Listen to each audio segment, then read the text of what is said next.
I think ನಿಮ್ಗೆ double ಧಮಾಕ ಇವತ್ತು. Sir welcome, sir welcome. ಹೇಗಿದ್ರಿ?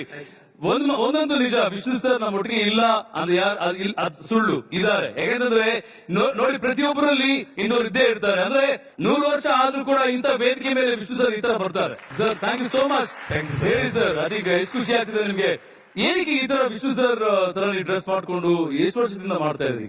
Sir ನಾನು ಒಂದು 34 ವರ್ಷದಿಂದ ಅವ್ರ ಜೊತೆಯಲ್ಲಿ ಅಭಿನಯಿಸಿದ್ದೇನೆ. ಓಕೆ. ಅವ್ರ ಜೊತೆಯಲ್ಲಿ ಕ್ರಿಕೆಟ್ ಎಲ್ಲ ಆಡಿದ್ದೇನೆ. ಓಕೆ. ನಿಜವಾಗ್ಲೂ ಅಂತ ವ್ಯಕ್ತಿ ಮತ್ತೆ ಹುಟ್ಟಿ ಬರ್ಬೇಕು ಸರ್. ಅವರು ಯಾವಾಗ್ಲೂ ಅವ್ರ ಇನ್ಸ್ಪಿರೇಷನ್, ಅವ್ರ ಸ್ಫೂರ್ತಿನ ಯಾವಾಗ್ಲೂ ಬಿಟ್ಟು ಹೋಗಿದ್ದಾರೆ ಇಲ್ಲಿ ಅಂತ ಹೇಳ್ತಾರೆ. ಈಗ ವಿಷ್ಣು ಸರ್ ಬಗ್ಗೆ ಏನ್ ಹೇಳಕ್ ಇಷ್ಟಪಡ್ತೀರಿ ಖುಷ್ಬು ಅವರೇ? I've already said, like, he's been a great co-actor. Of course, with Vishnu sir, there was a lot of distance because there was so much of respect for a legend like him. And he's never had that attitude of being A star. or a legend, what we used to look at him. So I think that was his greatness. ಈಗ Kannada television ಅಲ್ಲಿ ಮೊಟ್ಟ ಮೊದಲ ಬಾರಿಗೆ ಮತ್ತೆ ಒಂದು 20 ವರ್ಷ 30 ವರ್ಷ ಹಿಂದೆ ಹೋಗ್ತಾ ಇದ್ವಿ.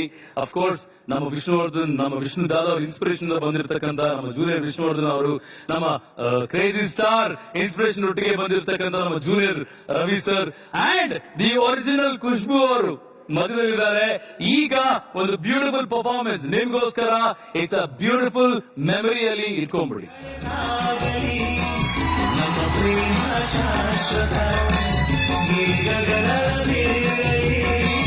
ನಮ್ಮ ಪ್ರೀತಿ ಶಾಶ್ವತ, ನರಿಸಾಗರಂತೆ ನರಳಿ, ನಮ್ಮ ಪ್ರೇಮ ಶಾಶ್ವತ.